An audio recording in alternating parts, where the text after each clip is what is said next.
याद रखना चाहिए, अच्छे और बुरे भावों की उत्पत्ति, ये 10 बातें प्रधान होती हैं। आपके अंदर अच्छे भाव आ रहे या बुरे भाव आ रहे हैं तो उनमें ये 10 बातें प्रधान हैं। पहला, स्थान। आप कहां बैठे हैं, कहां रह रहे हैं, किस जगह खड़े हैं, आपको स्थान देख करके ही बर्ताव में उतरना है। जैसे मंदिरालय है, आप वहां खड़े होंगे तो तमोगुण अपने आप बढ़ने लगेगा, आसुरी प्रवृत्ति बढ़ने लगेगी। ऐसे ऐसे जिस स्थान पर खड़े होने से, देखने से, बात करने से हमारी वृत्ति बिगड़ रही, उस स्थान का तत्काल त्याग कर देना चाहिए, वहां से हट जाना चाहिए। पहला है स्थान। जैसे सत्संग, यमुना जी का एकांतिक पावन तट, किसी लता के नीचे, किसी संत भगवान के सानिध्य में, अब हमारा ये स्थान भजन वृत्ति बढ़ाएगा। उस व्यक्ति का घर जिसके पास जाने से वासनाएं बढ़ रही, उस स्थान में जहां दृश्य देखने से हमारे अंदर गंदी बातें आ रही, पहला है स्थान। दूसरा है अन्न। बहुत बड़ा प्रभाव अन्न का होता है। अगर अधर्म के द्वारा कमाया हुआ अन्न है तो बुद्धि अधर्म में ही लगेगी। यदि भोजन पकाते समय, रसोई रांधते समय आप विकारात्मक चिंतन कर रहे हैं तो कोई भी प्रसाद पाए उसके अंदर विकार जागृत हो जाएगा। अन्न का बहुत बड़ा प्रभाव पड़ता है। एक बार पूज्य पाद उड़िया बाबा जी महाराज अपने परिकर के साथ भ्रमण में थे तो किसी बड़े धनी मानी ने निमंत्रण दिया, महाराज आज यहीं रुको। तो बाबा ने कहा हम लोग गांव के अंदर नहीं रुकते, तो बाहर कोई वृक्षों का समुदाय, जंगल जैसा, तो उसमें वहां रुके, पर भोजन उनकी तरफ से, भोजन सबने पाया। जब सुबह हुआ तो महात्मा जन, साधक जन एक दूसरे की तरफ देखे और बोले आज तो हमको बड़ा दोष हुआ, गंदा स्वप्न आया और हमारा संयम बिगड़ गया। बोले ये तो हमको भी हुआ, जितने थे सबको हुआ। उड़िया बाबा के समीप गए, बाबा ने कहा अच्छा ऐसा हुआ, ये तो अन्न दोष है, बुलाओ सन्न पवाने वाले को, फिर चलेंगे। बुलाया और बाबा ने कहा बिल्कुल सत्य बोलना, नहीं तो आप जानते हो इतने महात्माओं के संयम को आपने भ्रष्ट कर दिया, सत्य बोलना क्या बात थी। उनका महाराज संतान नहीं हो रही थी, सुना था आप बहुत सिद्ध महापुरुष हैं तो आपके परिकर को इसीलिए पवाया, अंदर काम भाव था कि हमारे कामना थी कि संतान उत्पन्न हो, वैसे चिंतन करते हुए बनाया ऐसे। बोले सबका संयम नष्ट कर दिया, होश में, नरक जाने वाली बात मत सोचो। अरे संतों को पवाओ जैसे अपने पुत्र को पवाते हैं, ऐसी भावना करनी चाहिए। आज हो भाग्य तो परिणाम खुद मंगल में निकलेगा। काम भाव से युक्त होकर क्यों बनाया, सब संतों के अंदर विकार पैदा कर दिया। अन्न का प्रभाव पड़ता है, हम जैसा अन्न पाते हैं वैसा। कई बार सुनाया है, सिद्ध महापुरुष पूज्य प्रातः स्मरण श्री बलराम दास जी महाराज झाड़ू मंडल के, यमुना के पावन तट पर ही है, रासमंडल के पास ही, वो अपने एक लता के नीचे बैठे हुए भगवत चिंतन कर रहे थे। अचानक यमुना जिस नजदीक है तो कोई माई स्नान किए हुए निकली तो नेत्रों ने देखा और विकार उत्पन्न हो गया। वयोवृद्ध सिद्ध महापुरुष, उन्होंने कहा आप तो इस शरीर को नष्ट कर दूंगा। शिष्यों ने कहा महाराज ऐसा क्यों? बोले किसी माता के शरीर को देखकर हमारे अंदर विकार क्यों आ गया? ऐसा नहीं, आज तक कभी नहीं हुआ, ऐसा क्यों हुआ? उनका महाराज आपस में सब शिष्यों ने कि कुछ ना कुछ तो खान पान में गड़बड़ी हो गई तभी ऐसा हुआ। बाबा आज परिक्रमा करते हैं वृंदावन की, बाद में आप जो आदेश करेंगे जैसा करेंगे, पहले परिक्रमा।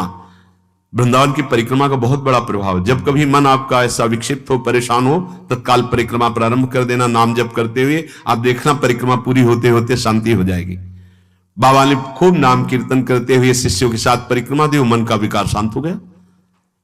उनका ऐसा कैसे हो सकता है कि हमारे अंदर विकार आ गया? ये बड़ी सूक्ष्मता का विषय है। कल प्रसाद कहां से आया था? उस समय लाडले गोविंद देव जी महाराज यही विराजमान थे वृंदावन में। बोले तो ठाकुर गोविंद देव जी का प्रसाद आया था। लकुट उठाई, गए वो तो भगवत स्वरूप तस्मित तज्जने भेदा भावात। भगवान और भगवान के ऐसे जनों में भेद नहीं होता, वो भगवत स्वरूप होते हैं। गए और कहा बताओ आपका प्रसाद न पावे तो अपराध लगे कि प्रसाद नहीं पाया, और प्रसाद पावे तो हमारे अंदर काम जागृत हो जाए, हम तो मरे ना दोनों तरफ से। तो ठाकुर जी बात कर रहे थे, दूसरों को नहीं सुनाई दे रहा था। कह रहे थे कि देखो नाराज मत हो, कलकत्ता की वैश्या थी, उसने भोग लगाया, अब उसने भोग लगाया तो हमने चख पाया। तो आपको प्रसाद का किनका लेना चाहिए? किसने कहा था कि पूरा प्रसाद पाइए? जरा किनका ले लेते हो, मधुकरी पाते। हाँ, ये बात आपकी मान। तो हमारा तो पूरा विश्व है, कोई भी भोग लगाएगा हम तो पाएंगे। और हमारे प्रसाद की निष्ठा आप सबके हृदय में, तो किनका लीजिए, पूरा मत पाइए। सोचिए, भगवद अर्पित प्रसाद और वृत्ति, भगवान ने आदेश किया किनका पाओ, माधुकरी मांग के खाओ। यहां वर्णन कर रहे, यदि हम अन्न थोड़ा भी हमारे अंदर दूषित चला गया, तो जब कभी ऐसी विकार की भावना हो, आपके अंदर विकार बन रहा है, तो खोजिए। आपने कोई दृश्य देखा है, आपने किसी से बात की है, आपने कोई ऐसा संकल्प बनाया, नहीं, तो फिर भोजन दोष आ गया।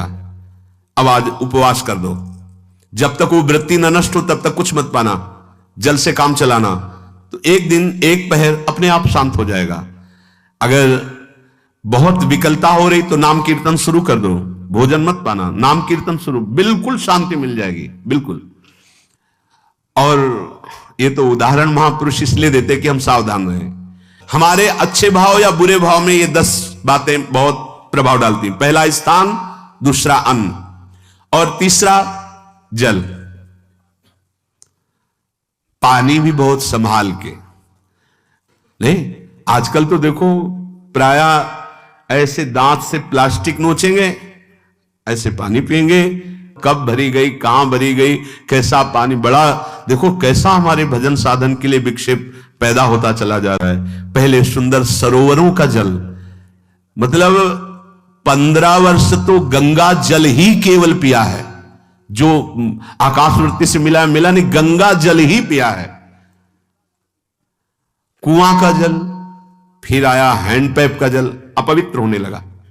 हैंडपैप में जो वाशर, अगर वो कहीं चमड़े का पड़ा हुआ है तो अपवित्र जल हो गया। अब हैंडपैप का भी अंतर ध्यान स्वरूप हो गया, अब तो नहीं दिखाई देता। अब रह गया है मोटर से निकले और फिल्टर में जाए, वो मशीन जो फिल्टर करती पानी को, आरओ, उससे। अब वो जिनके पास है तो है, नहीं तो परिक्रमा लगाया हो, आपको पानी पीने को नहीं मिलेगा। देखो कैसा समय आ गया। भोजन, पहले कोई दगाबाजी भोजन में तो नहीं करता था। गांव में जब जिसके यहां दूध बेचा जाता था ना, उसको बहुत लघु दृष्टि से देखा है, गाय माए एक बराबर होती है, ये दूध बेचता है। 10-5 किलो मठा तो आप ऐसे मांग के ले सकते थे, अगर अड़ोस पड़ोस में वो मठा मिल जाएगा। जब कोई उत्सव होता, फ्री दूध 100-200 500 किलो पूरे गांव के सब दे देते, कोई ऐसे बेचता था। अब दूध नहीं, जब बूढ़े लोग बैठते थे कहते थे पानी बिकेगा आगे चल के। आज पानी बिक रहा है, नहीं बिक रहा, पानी बिक रहा है। हमें लगता है सबको ही पैसे से ही पानी है, वो बोतलें नीली नीली नहीं, इतनी बड़ी बड़ी बिकती, उन्हीं से पानी पिया जा रहा है। आगे और समय जल का प्रभाव पड़ता है। जैसे हम गंगा जल पीते थे, सही कहते हैं, कई कई दिन जब भोजन नहीं मिलता तो पूरी पौष्टिकता गंगा जल से मिलती थी। गंगा माता के जल से ऐसा लगता था मानो हम परम पावन अमृत पान कर रहे हैं, सारी पौष्टिकता मिलती थी। कुएं का जल अपने आप में पौष्टिकता से युक्त होता, जो हमें चाहिए। आज देखो जल की समस्या हो गई, पवित्र जल पीने के लिए हम तरस रहे, कहां जल और कैसे मिलेगा जल? या तो आप पैसे वाले हो तो आप खरीद करके पीजिए, नहीं तो अब वो जल नहीं है गया कि कुएं से निकाला पी लिया या सरोवर से पी लिया, या कैसा दुर्भाग्य है। जल का बहुत बड़ा योग है साधना में। जैसे स्थान का तो परम पावन वृंदावन धाम, अन्न का तो अब हम भगवत प्रसाद पाते हैं, तो जल का बहुत बड़ा योग है। आज दूषित होता चला जा रहा है, क्योंकि अब हाथ की बात नहीं रह गई है कि आप सुंदर कुआं से जल लें या सरोवर से जल लें या आप नदी से जल लें। स्वामी जी के लिए लिखा हुआ है कि रोज यमुना स्नान और रोज यमुना जल ही पान। हमारे वृंदावन के समस्त भगवत स्वरूपों का स्नान यमुना जल से ही होता था, हो रहा है और होता ही रहेगा। बिहारी जी के लिए आज भी कलश में भरकर यमुना जल ही जाता है। वो कपड़ा से ऐसे ढक के, जब हम 2 बजे परिक्रमा देते थे तो एक महाभागवत है, वो किसी को छूते नहीं, दूर से कहते छूना मत, बिहारी जी के लिए जल जा रहा है स्नान के लिए बिहारी जी का। फिर चौथा है आपका परिकर, जहां पर रह रहे हैं वो समुदाय, चाहे परिवार हो या आप समुदाय, वो कैसा है, रजोगुणी है, तमोगुणी है, सतोगुणी है या त्रिगुणातीत भागवतिक है, उसका प्रभाव पड़ेगा। पांचवा है आपका पड़ोस, आसपास वाले घर, जैसा है वैसा प्रभाव पड़ेगा आपके ऊपर। पड़ोस निंदनीय है तो बंधन से युक्त होना पड़ेगा। लंका के पड़ोस में रहने के कारण अगाध महिमा वाले समुद्र को बांध दिया गया, रघुनाथ जी ने पुल बांधा और दंड देने के लिए तैयार हो गए थे सरकार, अग्निबाण संधान कर लिया था, पड़ोस के कारण ही तो ना, पड़ोसी रावण था, इसीलिए आस पड़ोस का बड़ा प्रभाव पड़ता है। फिर अगला है दृश्य, इस पे बहुत सावधानी की जरूरत है। ये मोबाइल भगवान चल गए हैं, बहुत विस्तार से चल गए हैं, अब कोई छोटा मोबाइल रखना नहीं चाहता, सब वो स्क्रीन वाला रखना चाहते, टच मोबाइल। दृश्य से बचो, बच्चों, जवानों, बूढ़ों, सबकी वृत्ति जो माया आकर्षित करती, जो दृश्य हम देखने के लिए अंदर से उल्लसित है, वो मोबाइल में सब है, चाहे भागवतिक और चाहे सांसारिक। तो भाई देख लो, गुण दोष में संसार है, अगर आप दोष ग्रहण करना चाहते हो तो दोष ले लो, गुण तो गुण। बहुत बहुत खतरनाक विषय है और बहुत लाभदायक विषय है। किसी संत की वाणी एक बार समझ में नहीं आई, अगर हम 10 बार सुने तो समझ में आ जाएगी, ये लाभदायक है। कभी कोई किसी से बात करनी, पहले जाए तो पोस्ट कार्ड चलते थे, एक कार्ड, वो 15 पैसे का इतना बड़ा वाला आता था, 25 पैसे का बंद वाला लिफाफे में आता था, नीले नीले कागज का 15 पैसे वाला कार्ड, उसमें चिट्ठी जाती थी महीनों में। कभी यहां 1 मिनट में अमेरिका से बात कर लो, कितनी बढ़िया बात हो गई। उसका दुरुपयोग ना करो। अब हमारी इतनी चंचल वृत्ति है कि दुरुपयोग करने के लिए उत्साह बढ़ जाता है, बोले अब सब काम हो गया है, अब हम एकांत सेवन कर रहे हैं, अंदर से सिटकिनी बंद और मोबाइल भगवान का संग शुरू। 2-4 मिनट सत्संग और अच्छे दृश्य देखे, फिर बगले में वहां सब होता है कि आप बस उसको ऑन कीजिए, फिर जो मनोरंजन शुरू होता है, फिर उपासक मिटिया मेट हो जाता है। ये बहुत सावधानी की बात कह रहे हैं। वैसे हमें लगता है यदि आपको इस बड़े कार्य वाले ना हो तो छोटा मोबाइल रखे तो अच्छा रहता है। तो इसलिए ये एक ऐसा कलयुग भगवान ने रचा है कि बचा पाना बड़ा मुश्किल है। इससे वृत्ति को बचाओ, जो बचा ले गया वो आगे साधना कर सकता है। बहुत सावधान बच्चों, हमें लगता है यदि आपका मन चंचल हो, आपके शासन में ना हो, तो स्क्रीन वाला मोबाइल वो अपने माता पिता को दे देना चाहिए। और हम कहते हैं रखो, छोटा वाला रखो, कभी कोई आपत्ति विपत्ति या सूचना देनी हो, बढ़िया काम करता है। जरूरी नहीं है इतना बड़ा लेके चलना। हाँ, अगर आपको बहुत राजकीय विभाग के कार्य हैं तो बात अलग है कि कौन सी सामान कहां कैसे, तो वहां से वीडियो भेज रहा है, वो चेक कर रहा है, यस हाँ ठीक है अब चलाओ। अपने को क्या काम है? सत्संग अगर सुनना है तो सत्संग सुनने के अलग यंत्र आते हैं, चला दो उसमें, वो इतनी बड़ी लगती है, उसमें चिप, पेन ड्राइव ऐसे लगा दो और सत्संग सुनो। जरूरी वो दृश्य वाला रखो। यहां कह रहे दृश्य, अगर गलत दृश्य देखा तो बावरे बन जाओगे और अच्छा दृश्य देखा तो भगवान के मार्ग के पथिक बनोगे। तो देखो, अच्छे दृश्य में भी दोष दर्शन की वृत्ति की गुंजाइश है। जैसे कोई लीला हो रही है, लीला के पात्र, जैसे हमारे ब्रजमंडल में रास लीला होती थी, ऐसे 12 वर्ष 13 वर्ष के लीला पात्र, सब नव किशोर, जहां भाव ही बने रोते रहो। अब वहां बड़े बड़े लीला पात्र हैं, अगर हमारी भावना शासन में नहीं है तो वहां हम अंग प्रत्यंग के दर्शन से हमारी हाव भाव वहां जो हो रहा है उससे हमारी वृत्तियां बिगड़ जाएंगी। जब छोटे छोटे लाडली लाल परस्पर खेलते हैं तो केवल आशीर्वाद देने को, रोने का मन होता है। अगर आप लीला भी देख रहे हैं तो बहुत सावधानी की जरूरत है, क्योंकि वो चिदानंद शरीर नहीं है, पांच भौतिक शरीर। हमारी दृष्टि पंचभूत में लगी हुई है। नाम जप करो, लीला गायन करो, फिर देखो जो लीला, अरे यही जीवन का परम सुख मिलेगा। सच्ची मान लीजिए। बस हम बार बार ये कहते हैं मोबाइल का सदुपयोग कीजिए, दुरुपयोग नहीं। मोबाइल बुरा नहीं, उसका प्रयोग बुरा है।